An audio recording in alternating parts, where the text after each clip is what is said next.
veče, poštovani gledalci, pratite Dnevnik televizije Bor. Da pogledamo informacije koje su obeležile 9. avgust. Javno-komunalno preduzeće Vodovod u Boru počinje merenje gubitaka u vodosistemu radi saniranja kritičkih tački.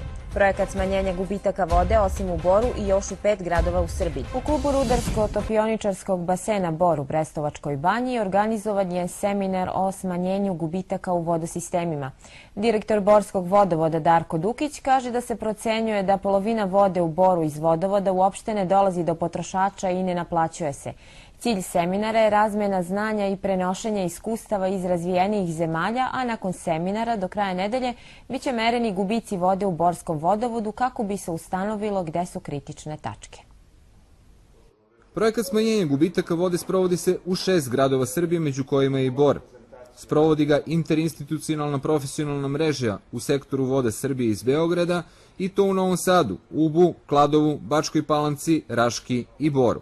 Pa, obzirom da vodovod već duže vreme bori se sa velikim procentom gubitaka vode u mreži, koji su nešto iznad 50%, sem sopstvenim snagama što se borimo, ušli smo i u fazu realizacije projekta koju finansira GIZ, nemačka organizacija koja daje tehničku podršku i koja se bavi analizom gubitaka u vodovodnoj distributivnoj mreži. U ovih 5 dana se u saradnji sa njima, sem prezentacija i edukativnih predavanja koja će se konkretno danas raditi, vrše i merenja koja podrazumevaju merenja ulaza vode u distributivnu mrežu, kao i otkrivanja savremenom opremom curenja i gubitaka u samoj distributivnoj mreži.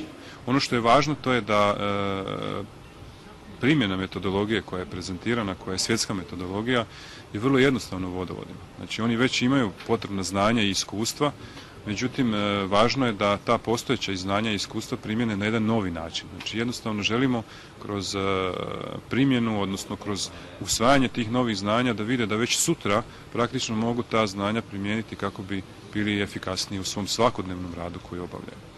Važno je za istaći da prvi, možda najvažniji korak je da ljudi razumiju način na koji predstavljamo gubitke vode.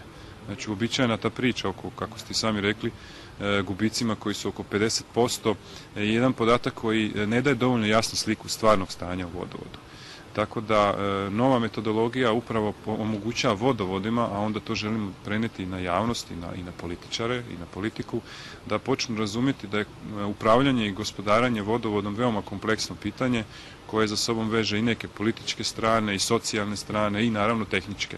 Značaj ovakvih projekata i ovakvih merenja je da se pomogne javnom komunalnim preduzećima koji se bave ovom delatnošću u saniranju, efikasnim saniranju kvarova i u tačnom lociranju u stvari problema koji dovode u pojavi ovolikog procenta gubitaka u mreži. Da li su to znači curenja na glavnim vodovima, da li su curenja u distributivnoj mreži, da li je način očitavanja vodomera loš ili postoje, znači ovom opremom se mogu otkriti i divlji priključci i slične stvari koje su u stvari problemi, a koje je teško bez opreme i na daljinu, znači vizualno otkrivati.